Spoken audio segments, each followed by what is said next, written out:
Welcome to the Direct Farm Podcast, the weekly listen for farm selling direct. We'll talk about the 4 levers for farm success, which are quality, brand, price, and convenience. We'll hear from outside industry experts and producers like you to delight your customers, save time, and to increase your direct farm sales and business. We're glad you're here. Hello, everyone. Thanks for joining us for the Direct Farm Podcast. Today, I'm really excited to be introducing a new series where we dive into more hands-on strategies that you can apply for your farm business. So welcome to Direct Farm Tactics. By the way, I am your host today, Cade. I'm a growth marketing manager at Barn2Door, and I'm super delighted to be joined by Miranda. Miranda, if you could introduce yourself for our listeners. Awesome. Hey, everyone. My name is Miranda. I am one of the success managers here at Barn2Door, leading the account management team. And I'm really excited for today's topic, which I know is one that you and your team have been focusing on a lot recently, of Mailchimp customer journeys. But before we get right into the nitty gritty, if you're unfamiliar with our integration with Mailchimp, we do have other episodes of the Direct Farm Podcast detailing what's in it, what's involved, and what you can get out of it for your farm. There's some great episodes. I did an interview with one of our engineers talking about the integration, as well as a couple episodes from people who work at Mailchimp. So definitely go check those out. But the gist is that you can sync your Barn2Door customers and products to Mailchimp to use in your emails and your newsletters. There's a lot more to it than just that, but that's basically the overview. Miranda, if I'm correct, your team is also now Mailchimp certified. Yes, we are all Mailchimp certified. So real experts here, ready to help out and help your farm be successful with Barn2Door and Mailchimp. So to get into it, Mailchimp, you can send newsletters and emails. Let's say I'm a farmer right now. I've got my Mailchimp integrated with Barn2Door, got my customers syncing over. What is a customer journey? Because that's kind of like the next step, right? Yeah, absolutely. You definitely want to get familiar with sending out, newsletters and getting really comfortable with emailing your customers. But then what's maybe that next step? So we like to really showcase and share customer journeys with our farmers. So what is a customer journey? Basically, what that is it's a pre-planned communication way that you can send your customers based on certain trigger actions. So for instance, if somebody has a first purchase, or if they've purchased a certain product, or maybe they haven't interacted with you in a while, you can build out these trigger actions and plan out a series of messages that can help them get to maybe that next life cycle market event in your business. Instead of me just sending out my newsletter every week to my entire customer list, as I have been doing already, that actually empowers me to be able to take that list and break it into different chunks of people effectively based on different things that they've done. Yes, absolutely. And you can target different customers as well, different groups, to give them the certain messages to, in turn, open that email from you, or obviously, get that purchase. And that's actually something that we do at Barn2Door all the time, because obviously if we're communicating with farmers, for example, all of you great farmers signed up with Barn2Door, we couldn't just send out a blanket message in many cases to everybody. Being able to trigger those emails based on those different things that can happen, like a purchase, is definitely a huge deal. But why should our farmers out there be thinking about setting up customer journeys for their Mailchimp account?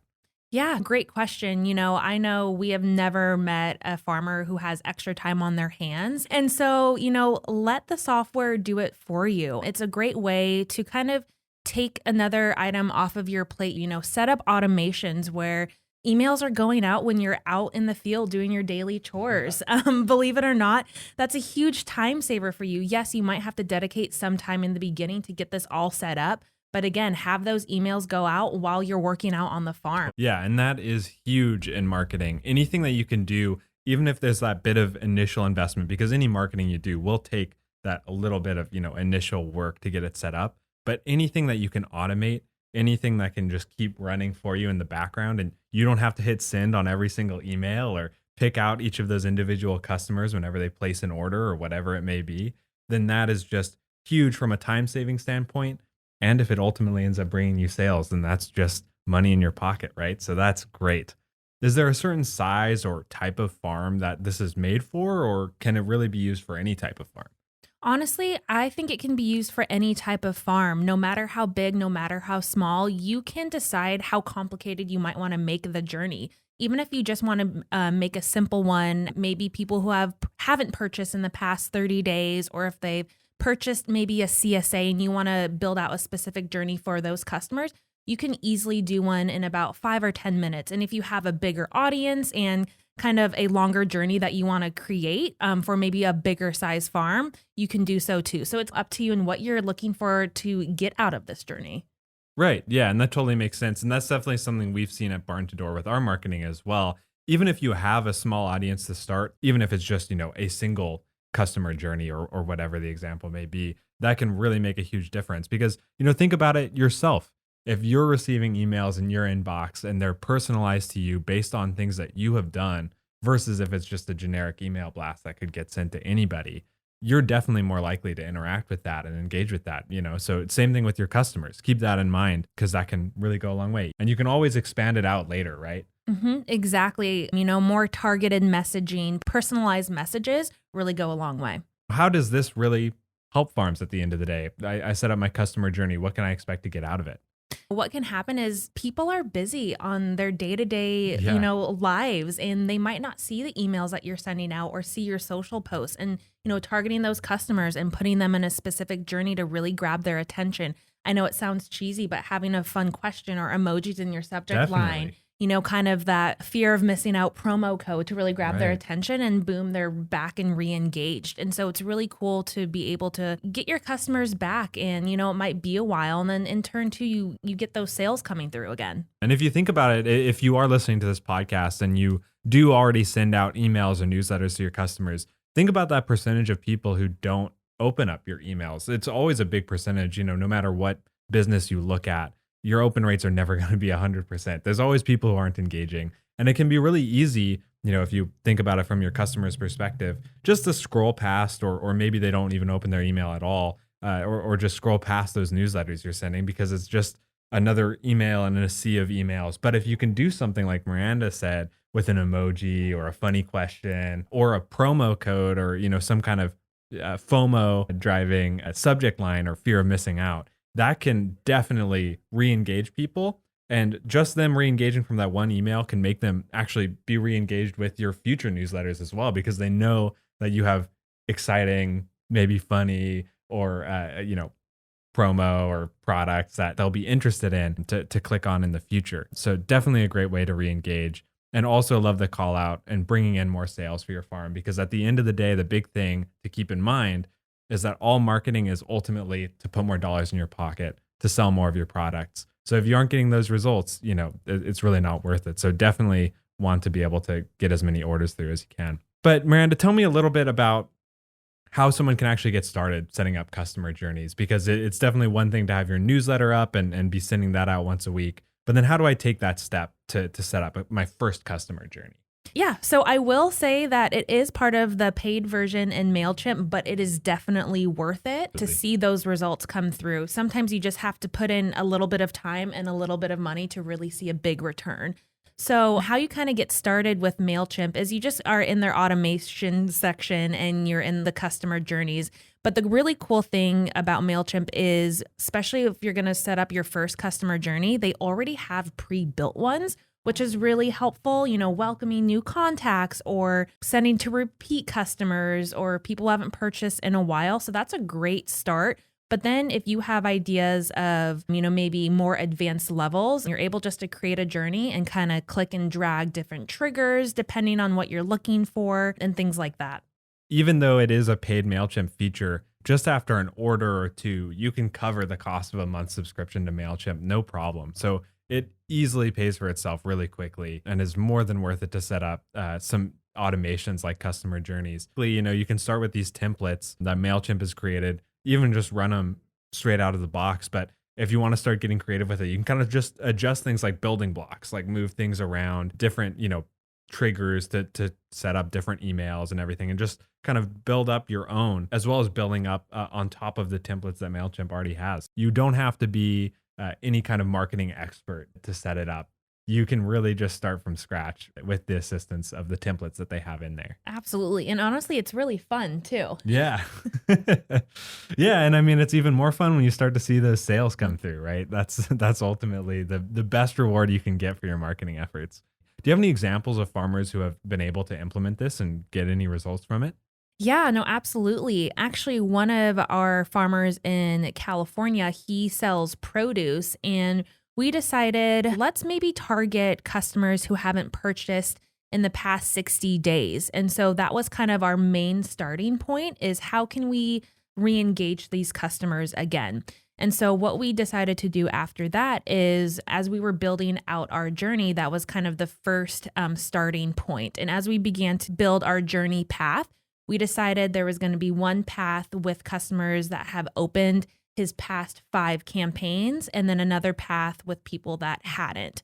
And so what we did there is people that had opened his past 5 campaigns, we did a different sort of message for those emails with the subject line.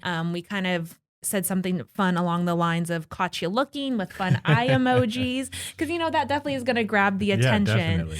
And then we actually saw a 45% open rate with that. And so, yeah, in case anybody listening to the podcast doesn't know, that is a tremendous open rate. Yes, exactly. And so that was, one of the journey points. And then on the other side for customers who we really wanted to re-engage with who hadn't opened any of the past campaigns, we created a subject line with a promo code letting them know, hey, this week only 10% off. And what we saw with that was a 34% open rate, which was really great, especially for those people that haven't purchased, in the past 60 days. After that, what we did is we just kind of delayed the next emails for about a week just to give it some time. And then we sent everyone one last email, again, with the subject line with the emojis, hurry, 10% off, and then the other one, 24-hour discount left.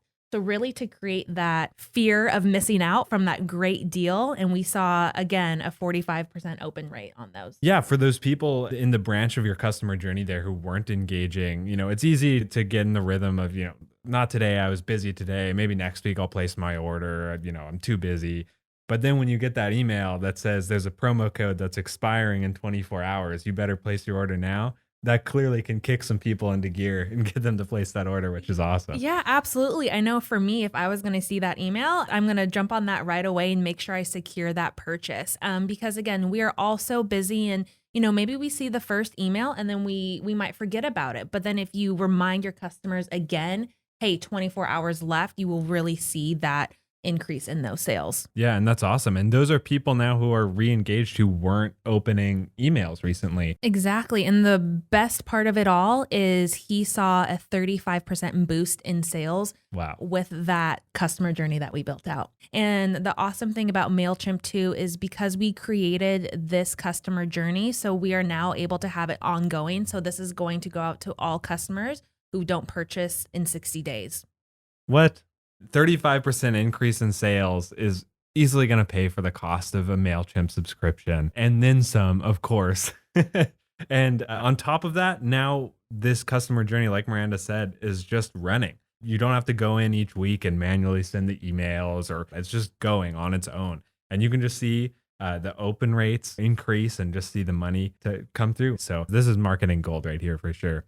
And if you want to hear more about this specific example that Miranda shared as well of our produce farmer from California, we will have a blog post in the show notes of this podcast. You can just go down to those, click on that link, and you'll be able to actually read more about this specific example and how it was able to increase sales by 35% if you're interested. So just a quick little recap. So customer journeys, a great feature that Mailchimp has to offer where you can build out pre-planned communications that you want to send to your customers based off of certain trigger actions. So again, maybe people that haven't purchased in a while, or if they're purchasing certain products, or they haven't interacted with you in a while, you're able to build out a journey for them to receive certain messages along the way.